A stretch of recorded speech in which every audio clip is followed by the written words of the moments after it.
बिहार के पटना के पारस हॉस्पिटल का कमरा नंबर 209 17 जुलाई 2025 की सुबह गोली की आवाज से गूंज गया। पूरे कमरे की दीवारें खून से सन गई और इस कमरे में मौत की सूली चढ़ने वाला शख्स और कोई नहीं बल्कि बिहार की जुर्म की दुनिया का एक बड़ा चेहरा गैंगस्टर चंदन मिश्रा था। लेकिन मर्डर की इस कहानी में इत्तेफाक कई थे, या यूं कहें ये पूरी ही कहानी एक सोची समझी साजिश थी। कहानी को शुरू करने से पहले हमारे चैनल को सब्सक्राइब जरूर कर लें। इस कहानी को समझने के लिए पहले घटना वाले दिन को समझना जरूरी है। आपको दिखाते हैं इस कहानी से जुड़ी 3 कड़ियां। सबसे पहली कड़ी 17 जुलाई 2025 सुबह 7 बजे बिहार के पटना में स्थित पारस हॉस्पिटल से कुछ दूरी पर 2 लोग खड़े थे, जिनमें से एक ने सफेद शर्ट पहनी थी और एक हेलमेट लगाए खड़ा हुआ था। तभी उन लोगों के पास कैप लगाए 4 लोग आते हैं। उनके आने के बाद हेलमेट पहना शख्स आगे निकल जाता है और फिर आपस में कुछ बातचीत कर महज 2 मिनट में वे 5 लोग हॉस्पिटल की तरफ बढ़ते हैं। उस वक्त किसी को भी अंदाजा नहीं था कि ये 5 लोग किस इरादे से हॉस्पिटल जा रहे थे। दूसरी कड़ी सुबह के 7:25 पर पारस हॉस्पिटल के फ्लोर पर सन्नाटा पसरा हुआ था। जब ये 5 लोग कॉरिडोर में दाखिल होते हैं, कमरा नंबर 209 के बाहर पहुंचते ही ये लोग अपने साथ लाई हुई गन को लूट करते हैं और उसी रूम में घुसकर ताबड़तोड़ फायरिंग करना शुरू कर देते हैं। इस गोलीबारी के बाद कमरे में घुसे 5 में से 4 लोग वापस बाहर निकलकर सीढ़ियों की तरफ भागते हैं और उसके 15 सेकंड बाद 5वां शख्स बाहर आता है। इस शख्स का नाम है तौसीफ बादशाह। इस नाम के बारे में आपको आगे पता चलेगा। तीसरी कड़ी हत्या के बाद सभी हॉस्पिटल से बाहर आते हैं और बाइक पर सवार होकर बंदूक लहराते हुए वहां से फरार हो जाते हैं। जैसे ही खबर मिलती है वैसे ही एक ही नाम सामने आया, जो था शेरू, चंदन का वो जिगरी दोस्त जिसके साथ चंदन जुर्म की दुनिया का बड़ा चेहरा बना। तो आखिर ऐसा क्या हुआ जिसने जय वीरू की इस दोस्ती को जानी दुश्मनी में बदल दिया था? अब अगर बात करें इत्तेफाकों की, तो 17 जुलाई को हुए चंदन मिश्रा मर्डर केस में जो चीजें सामने आई वो ये थी। मर्डर वाले दिन ही चंदन हॉस्पिटल से डिस्चार्ज लेने वाला था, लेकिन वह एक और दिन रुक गया। इतना ही नहीं, जिस कमरे में चंदन रुका था यानी कमरा नंबर 209, वह हॉस्पिटल का इकलौता कमरा था जिसके गेट का लॉक टूटा हुआ था। देखा जाए तो हॉस्पिटल में सिक्योरिटी के भी अच्छे इंतजाम होते हैं और बिना वेरिफिकेशन किसी पेशेंट से मिलना, वो भी एक साथ 4 लोगों को अलाउड भी नहीं किया जाता। तो आखिर ये सब हुआ कैसे? तो आइए आपको लेकर चलते हैं बिहार के पटना से लगभग 140 किलोमीटर दूर बक्सर के एक छोटे से कस्बे में, जहां से शुरू होती है चंदन मिश्रा की कहानी। मिडिल क्लास फैमिली में पैदा हुआ चंदन बचपन से ही काफी निडर था। जहां चंदन का परिवार चंदन से बेपनाह प्यार करता था, तो वहीं चंदन का इकलौता प्यार था क्रिकेट। लेकिन इस क्रिकेट के एक मैच के बाद चंदन की जिंदगी पूरी तरीके से बदल गई। दरअसल एक दिन ग्राउंड पर छोटी सी बात पर चंदन की तकरार सोनू नाम के लड़के से होती है और सोनू चंदन को सबके सामने मारता है। बेइज्जती के बाद चंदन सोनू के घर शिकायत करने जाता है, लेकिन सोनू के घर वाले भी उसे मार कर भगा देते हैं। पूरी रात चंदन को नींद नहीं आती है और वह बस सोनू को सबक सिखाने के बारे में ही सोचता रहता है। अगली सुबह अपने बाप की लाइसेंसी बंदूक उठाकर वह सोनू के घर के सामने जाकर उसे बुलाता है। जैसे ही वो बाहर आता है, चंदन बिना किसी वार्निंग के गोली चला देता है और यहाँ से ही चंदन एक आम लड़के से बन जाता है एक कातिल। जब तक ये बात उसके घर वालों तक पहुँची, तब तक पुलिस ने उसे गिरफ्तार कर लिया था। घर वाले दौड़ते हुए थाने पहुँचते हैं और चंदन का बर्थ सर्टिफिकेट दिखाते हैं, जिससे पता चलता है कि चंदन अभी नाबालिग है। वेरिफिकेशन के बाद चंदन को जेल नहीं बल्कि बाल सुधार गृह भेजा जाता है। लेकिन कोई नहीं जानता था कि जहां चंदन को सुधारने भेजा गया है, वही जगह उसकी बर्बादी की जड़ बनेगी। 3 साल चंदन ने उन लोगों के साथ काटे जो चोरी से लेकर मर्डर तक कर चुके थे, और उन 3 सालों में चंदन पूरी तरीके से एक कातिल का रूप ले चुका था। जो चंदन एक क्रिकेटर बनना चाहता था, अब उसका जुनून था एक गैंगस्टर बनना। बाल सुधार गृह से बाहर आने के बाद चंदन की मुलाकात हुई शेरू उर्फ ओंकार नाथ सिंह से। चंदन की तरह वह भी बाल सुधार गृह में समय काट चुका था और यहाँ से बनी इन दोनों की जोड़ी। इस जोड़ी ने एक नया खेल शुरू किया, रंगदारी का। दोनों मिलकर छोटी दुकानों, कंस्ट्रक्शन साइट और ठेकेदारों के साथ मारपीट करके पैसे वसूलते थे। लेकिन जब दोनों को इस काम में अच्छा खासा मुनाफा होने लगा तो दोनों ने हथियारों के दम पर अब बड़ी दुकानों और कारोबारियों को अपना निशाना बनाना शुरू कर दिया। धीरे धीरे लोगों में दोनों का खौफ फैलने लगा। आरा और बक्सर में लोग सिर्फ 18 से 19 साल के इन दोनों लड़कों से कांपते थे। जब इलाके में दोनों का खौफ फैला तो कम उम्र के कई और लड़के भी इनके साथ जुड़ने लगे और यहीं से शुरुआत हुई चंदन शेरू गैंग की। दोनों ने साथ में एक बाइक खरीदी, लेकिन बाइक चलाने का अंदाज थोड़ा अलग था। जब भी दोनों बाइक से कहीं बाहर जाते तो एक बाइक चलाता और दूसरा पीछे ऑपोजिट डायरेक्शन में फेस करके बैठता था और चलती बाइक से ही ये किसी को भी शूट कर देते थे, जो आगे चलकर इनका सिग्नेचर स्टाइल बन गया। दोनों के ही हौसले और बढ़ गए थे क्योंकि लोग इनसे काफी डरने लगे थे। फिर आता है साल 2011। ये साल इन दोनों की जिंदगी का सबसे ज्यादा खौफनाक साल था क्योंकि पूरे साल चंदन और शेरू ने मिलकर एक के बाद एक 6 मर्डर्स को अंजाम दिया। हर मर्डर में पुलिस की नींद उड़ा दी और इसी साल के बाद चंदन शेरू गैंग का नाम हर तरफ फैल गया। दोनों के ही हौसले बुलंद हो गए थे और अब उन्हें रोकने वाला कोई नहीं था। दोनों में ही पुलिस का डर मानो खत्म हो गया था। हाल ये था कि दोनों अब लोगों को मर्डर का दिन बताकर उन्हें मारने लगे थे। बिहार पुलिस की इज्जत मिट्टी में मिल रही थी। सरकार पर भी बड़े सवाल खड़े हो रहे थे। 2011 में 5 मर्डर कर चुके चंदन और शेरू का अब अगला निशाना था एक मशहूर चूना व्यापारी राजेंद्र, जो एक सफल व्यापारी था जिनकी पुलिस से लेकर पॉलिटिशियंस तक हर जगह पहुंच थी।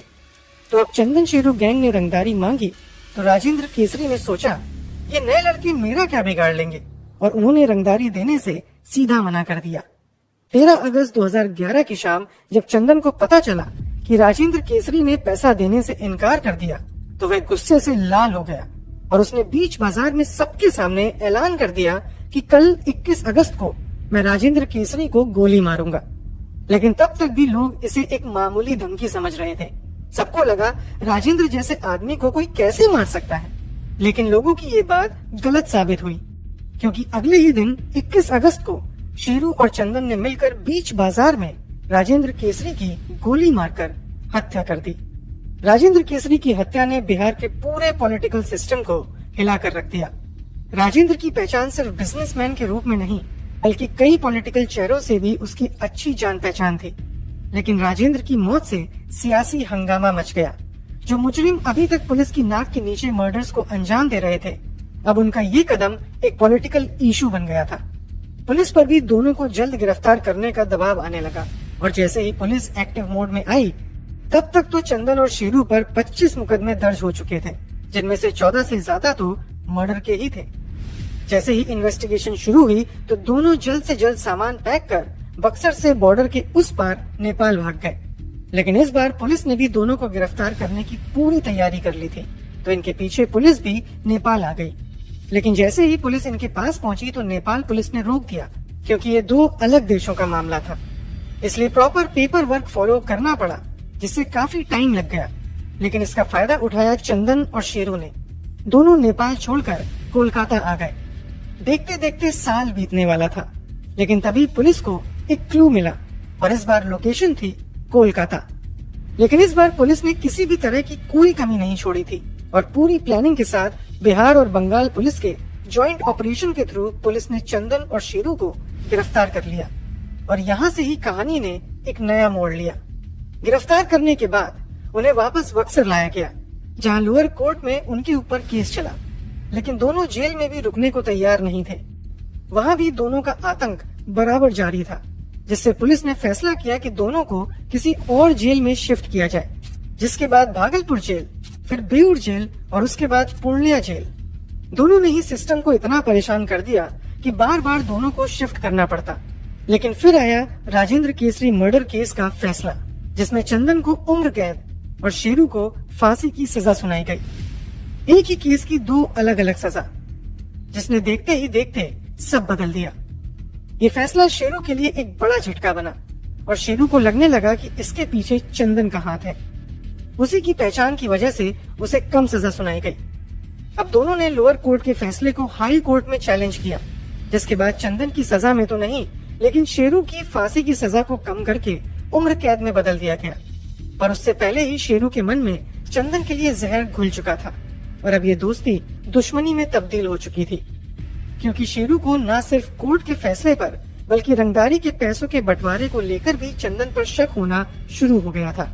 इतना ही नहीं, शेरू चंदन के ही परिवार की एक लड़की को काफी पसंद करता था, लेकिन दोस्ती होने के बावजूद अलग कास्ट की वजह से चंदन ने इनकार कर दिया था।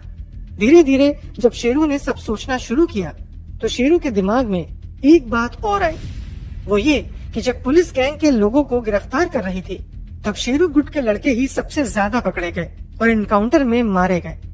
जब शेरू चंदन पर शक कर ही रहा था तब एक बात ने शेरू के शक को यकीन में बदल दिया। जब चंदन ने भागलपुर जेल से सोशल मीडिया पर कुछ पोस्ट डाले। जेल के अंदर से फोन चलाना कोई आम काम नहीं था। ये सिर्फ तभी हो सकता था जब सिस्टम में अंदर तक अच्छी जान पहचान हो। दोनों साथी थे, दोनों ने साथ में जुर्म किए, तो दोनों को एक जैसा ही ट्रीटमेंट मिलना चाहिए। एक को वीआईपी ट्रीटमेंट और दूसरे के साथ बदसलूकी। ये बात शेरू के मन में खटक रही थी और वो यही सोच रहा था कि चंदन सिर्फ अपने लिए सब कर रहा है और उसका सिर्फ इस्तेमाल कर रहा था।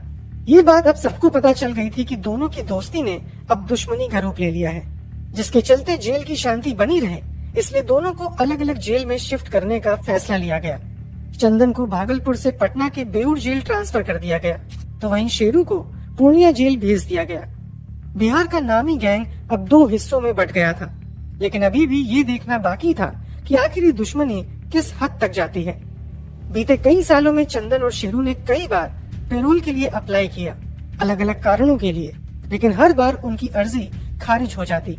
जून 2025 में चंदन मिश्रा ने अपने पाइल्स के ऑपरेशन के लिए एक बार फिर पैरोल की अर्जी दी, जो कि इस बार चंदन को मिल गई। 3 जुलाई 2025 को 15 दिन की पैरोल पर चंदन जेल से बाहर आया। शेरू, जो पहले से ही मन में ज्वालामुखी लिए बैठा था, उसने सोचा यही एक अच्छा मौका है चंदन से बदला लेने का। चूँकि जेल में चंदन को मार पाना नामुमकिन था, क्योंकि जेल के अंदर चारों कोनों में सीसीटीवी, पुलिस और इन्फॉर्मर्स होते हैं, इसलिए बाहर चंदन को आसानी से मारा जा सकता था। और फिर शुरू होती है चंदन की मौत की प्लानिंग, जो कि सिर्फ 15 दिन के अंदर अंदर अंजाम देनी थी, जिसके लिए शेरू को चाहिए था कोई ऐसा जिसे वो जेल के अंदर से इंस्ट्रक्शन देकर चंदन को मौत की नींद सुला सके। और तभी इस कहानी में एंट्री होती है तौसीफ बादशाह की। पटना के फुलवारी शरीफ में पैदा हुआ तौसीफ कम उम्र में ही बिगड़ गया था। माँ बाप ने नाम रखा था तौसीफ रजा, लेकिन तौसीफ ने अपना नाम रखा तौसीफ बादशाह। छोटी चोरी से शुरू हुआ तौसीफ का सफर बड़े बड़े मर्डर्स तक पहुंच गया था और देखते ही देखते तौसीफ बादशाह कॉन्ट्रैक्ट किलिंग में एक जाना माना चेहरा बन गया। बिहार में तौसीफ बादशाह को लोग पहचानने लगे। तौसीफ बादशाह का आइडल था दाऊद, इसीलिए वो कई सोशल मीडिया प्लेटफॉर्म्स पर आए दिन कई पोस्ट शेयर करता था, जिसमें वह बिल्कुल एक गैंगस्टर लाइफस्टाइल को फॉलो करता था। लोग उसे फॉलो भी करते थे। सोशल मीडिया की दुनिया में वह एक सेलिब्रिटी गैंगस्टर था।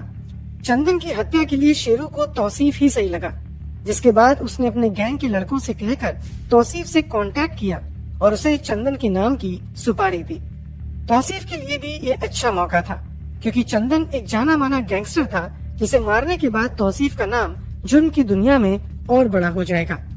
जब चंदन पैरोल पर जेल से बाहर आया तो वो हॉस्पिटल जाने की जगह अपने इलाके बक्सर चला गया और बक्सर में चंदन को हाथ लगाना नामुमकिन था। तो तौसीफ इंतजार करने लगा कि जैसे ही चंदन बक्सर से निकलेगा उसे मौत के घाट उतार देगा। लेकिन देखते ही देखते 12 दिन निकल गए थे और तौसीफ के लिए ये और मुश्किल हो गया था, क्योंकि अगर चंदन वापस जेल चला गया तो उसे मारना मुश्किल हो जाएगा। इसी बीच तौसीफ को एक अच्छी खबर मिली। चंदन को जेल लौटने से पहले पटना के पारस हॉस्पिटल में अपना पाइल्स का ऑपरेशन करवाना था। चंदन 13 जुलाई को हॉस्पिटल में एडमिट हुआ और 15 जुलाई तक उसकी सर्जरी भी हो गई।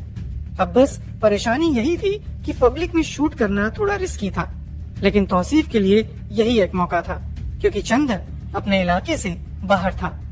आखिरकार 17 जुलाई 2025 को चंदन मिश्रा डिस्चार्ज होने वाला था।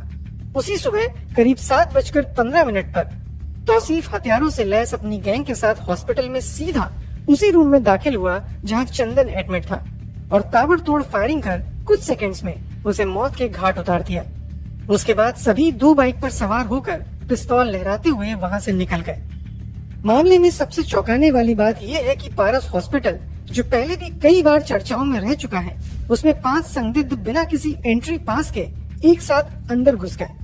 अस्पताल जैसी जगह में बिना चेकिंग के उनकी एंट्री होना अपने आप में सुरक्षा व्यवस्था की पोल खोल देता है।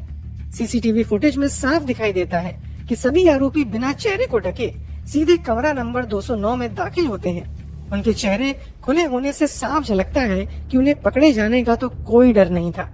सबसे बड़ी बात यह है कि उस कमरे का लॉक पहले से खुला हुआ था।